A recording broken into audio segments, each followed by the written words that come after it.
Hi, my name is the Commodore. I'm chairman of the board of Cheap Mart.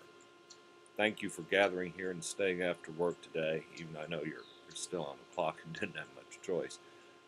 But I have something to talk to you about that's very important.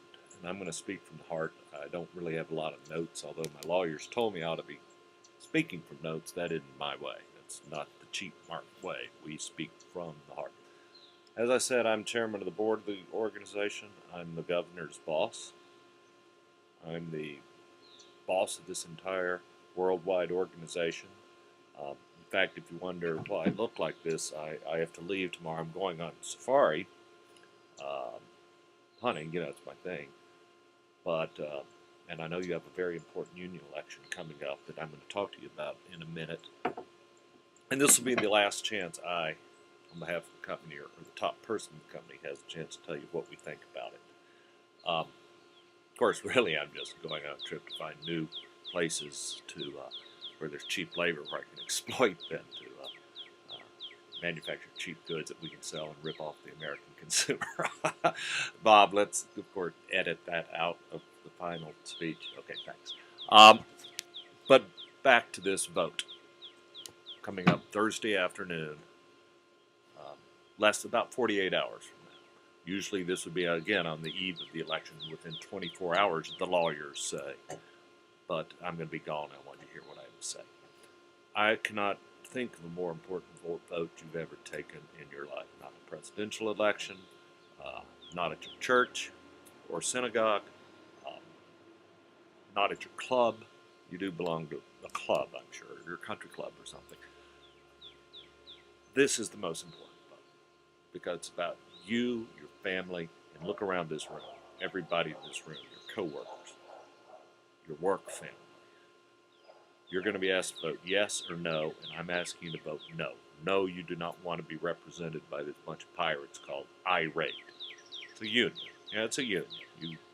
Let me tell you a little bit about unions. I've been around for a while, trust me on this.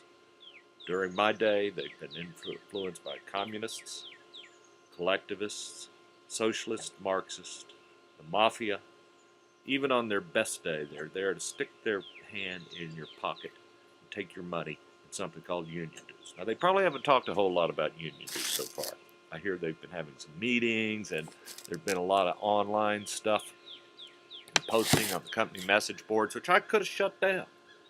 I could have had shut down, but I didn't because I want you, our associates, our coworkers, my coworkers, to have a chance to express your opinion fairly and openly to everyone else. But this union's been here trying to tear us apart, saying nasty things about the governor, my trusted right-hand man, some of the local management there, and some of the pro-employee company employees, including a fellow named Eddie Haskell. I hope you're there. Congratulations again on your Employee of the Month award. I'll take you hunting with me next time. Um, and I may take a few of you union people hunting too. Cut that too, Bob. We do not want that. We do not want the union lawyers to see that. Again, Eddie Haskell, congratulations to him and many of the pro. But the union's been trashing these people just because they speak up for what they know is right, and that's that we don't need a union here. We're a family. We can work things out among ourselves. Now, the union can promise you anything, but they can't guarantee a thing. All they can guarantee, only thing that happens if you vote that union is that we have to sit down, and we will, and bargain in good faith with you over the terms and conditions of your employment. Now, there's no guarantee that there'll ever be a contract. In our history, there never has been one. There's no guarantee if there is, you'll get more money, you might get less money. Everything's on the table. Don't know. You willing to risk that? Because some guy who thinks he's Johnny Cash comes in here and stirs things up and makes a lot of promises? Think long and hard about that. I'm just not sure I would put myself, personally, were I you, in that position, and I hope you don't. You're going to have the chance to say no to that union on Thursday afternoon. No one's going to be watching you. You don't have to sign your ballot. No one will know. You've got to speak from your heart.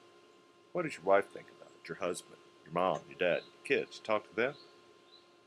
They know what unions can bring. Have you read Google union. Google union strike. Google union picket line violence. Google the history of organized labor in the United States and see what you find. I'm not saying any of that's going to happen here, but just do it. Do a little research. Learn a little more. And I hope you've been learning more during the course of this campaign. What are some other things I want to talk about? You know, let me just be honest with you. Let me speak from the heart. Have we made mistakes? Of course we have made some mistakes. We're not perfect. We really aren't.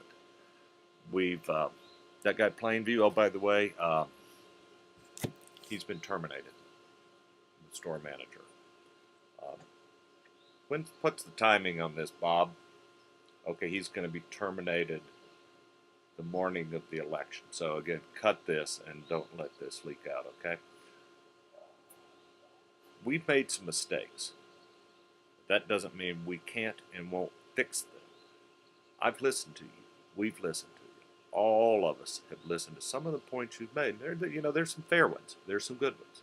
Now, the lawyers tell me I can't sit here and look into this screen and come into your home and promise you I'll fix things, make things perfect, give you what you want. Just know I'm listening. Just know I'm listening. When this is over, and we're one happy family again, and we don't have outsiders in here agitating and trying to tear us apart, we're all going to kind of sit down and celebrate and relax and re-examine what we've been doing right. And it's a whole lot. We're a good company. We provide good jobs, good paychecks, and good benefits for you, at least better than what you'd get down the road at the filling station or something like that. We've done a good job by you. Again, not perfect. We'll listen to you and we'll talk about it. No guarantees, no promises, can't do that, but I'm listening.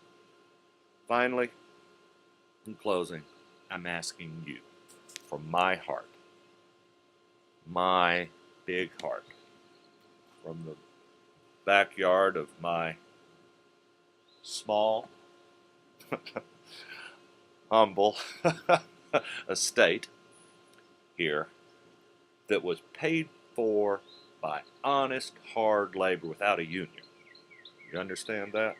I worked my way up from a store job just like you. You can have all this someday too.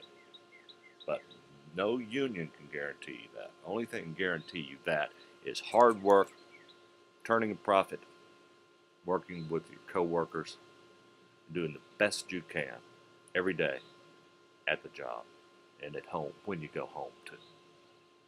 Do a good job there. And part of doing a good job means not stirring up this pot with everything that could happen.